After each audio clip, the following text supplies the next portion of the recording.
नमस्कार, मी जगदीश देशमुख. जय महाराष्ट्रमध्ये आपल्या सगळ्यांचं स्वागत. बातम्या पाहूया विस्ताराने. सुरुवातीलाच बातमी आहे गुंड निलेश घायवळ याच्या संदर्भात.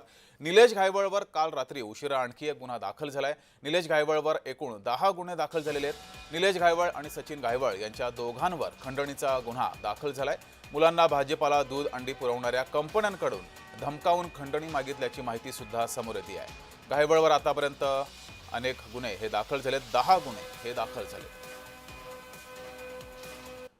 तर गुंड निलेश घायवळवर किती गुन्हे दाखल झालेले आहेत ते पाहूयात.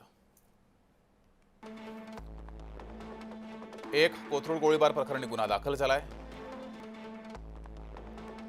2 कोयत्यानं मारहाण केल्याप्रकरणी गुन्हा. 3 घरावर केलेल्या छापेमारीत काडतुसं सापडली त्यावरून सुद्धा गुन्हा दाखल झालाय. 4था गुन्हा झालाय बनावट नंबर प्लेट प्रकरणी दाखल झालाय. 5वा पासपोर्ट बनवण्यासाठी खोटी कागदपत्र दिल्याप्रकरणी सुद्धा गुन्हा दाखल झालाय. 6 निलेश आणि सचिन घायवळनं 10 फ्लॅट नावावर करून घेत खंडणी मागितलेली आहे त्या संदर्भात सुद्धा गुन्हा दाखल झालाय. 7 सिम कार्ड दुसऱ्याच्या नावानं वापरल्याप्रकरणी गुन्हा दाखल झालाय. 8वा गुन्हा गुन्हेगारी प्रवृत्तीच्या रील्स बनवल्याप्रकरणी सुद्धा गुन्ह्याची नोंद झाली आहे. 9 मुसा गांजा तस्करी प्रकरणी गुन्हा दाखल झालाय. तर 10वा गुन्हा हा एका कंपनीकडून 45 लाख रुपयांची खंडणी वसूल केल्याप्रकरणी दाखल झालाय.